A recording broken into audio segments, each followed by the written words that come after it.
Okay, and we're back with First Kings chapter 11. Solomon's many wives.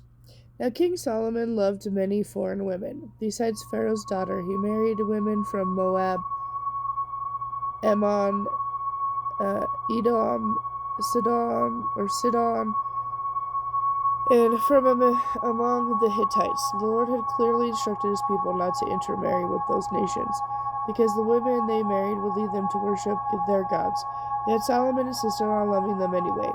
He had 700 so he had 700 wives and 300 concubines, and sure enough, they led his heart away from the Lord. In Solomon's old age, they turned his heart to worship their gods instead of trusting only the Lord his God, as his father David had done. Solomon worshipped Ashtaroth, the goddess of the Sidonians, and Molech, the detestable god of the Ammonites. Thus Solomon did what was evil in the Lord's sight. He refused to follow the Lord completely as his father David had done. On the Mount of Olives east of Jerusalem, he even built a shrine for Chemosh, the detestable god of Moab, and another for Moloch, the detestable god of the Ammonites. Solomon built such shrines for all his foreign wives to use for burning incense and sacrificing to their gods. The Lord was very angry with Solomon, for his heart had turned away from the Lord, the God of Israel, who had appeared to him twice. He had warned Solomon specifically about worshiping other gods, but Solomon did not listen to the Lord's command. So now the Lord said to him, "Since you have not kept my covenant and have disobeyed my laws, I will surely tear the kingdom away from you and give it to one of your servants. But for the sake of your father David, I will not do this while you are still alive. I will take the kingdom away from your son. And even so, I will let him be king of one tribe for the sake of my servant David, and for the sake of Jerusalem, my chosen city." Solomon's enemies. Then the Lord raised up Hadad the Edomite, the member of Edom's royal family, to be an enemy against Solomon.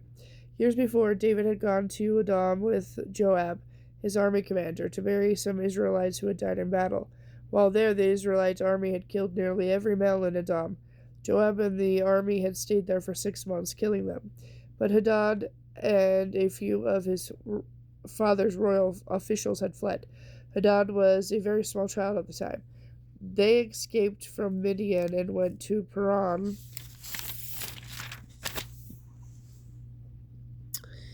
where others joined them. Then they traveled to Egypt and went to Pharaoh, who gave them a home, food, and some land. Pharaoh grew very fond of Hadad, and he gave him a wife, the sister of Queen Tahpenes. Sorry. She bore him a son, Genubath, who was brought up in Pharaoh's palace among Pharaoh's own sons. When the news reached Hadad in Egypt that David and his commander Joab were both dead, he said to Pharaoh, "Let me return to my own country." "Why?" Pharaoh asked him. "What do you lack here? How have we disappointed you that you want to go home?" "Nothing is wrong," he replied, "but even so, I must return home." God also raised up Rezon, son of Eliada, to be an enemy against Solomon. Rezon had fled from his master, King Hadadasser of Zobah, and had become the leader of a gang of rebels. After David conquered Hadadazzer, Rezon and his men fled to Damascus, where he became king. Rezon was Israel's bitter enemy from the rest of Solomon's reign, and he made trouble just as Hadad did. Rezon hated Israel intensely and continued to reign in Aram. Jeroboam rebels against Solomon.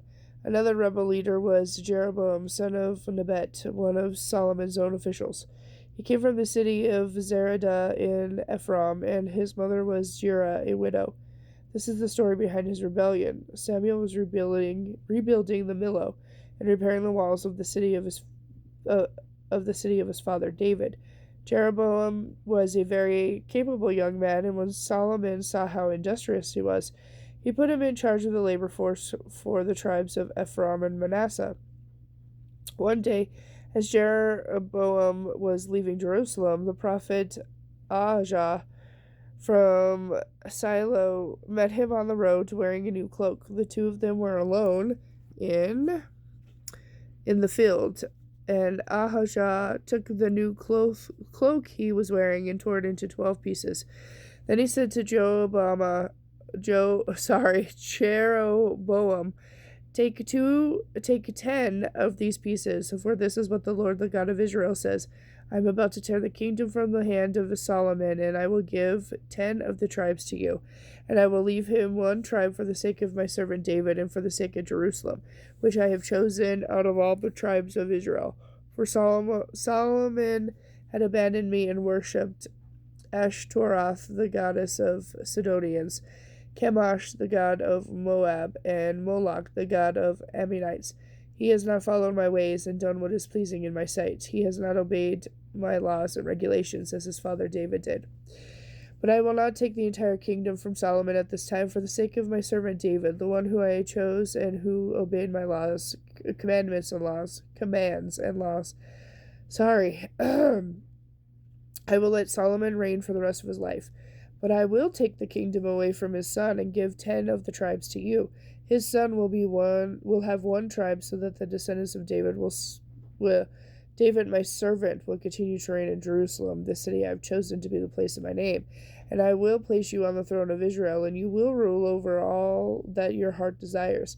If you listen to what I tell you and follow my ways and do whatever I consider to be right, and if you obey my laws and commands as my servant David did, then I will always be with you.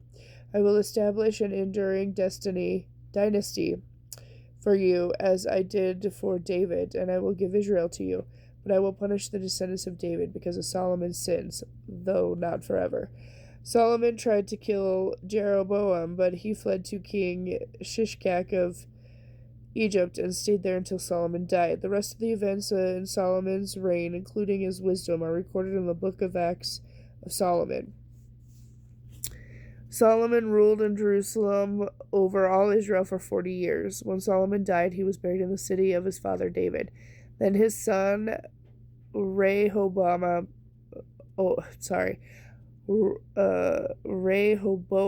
became the next king. Okay, and tomorrow I'll be back with chapter 20.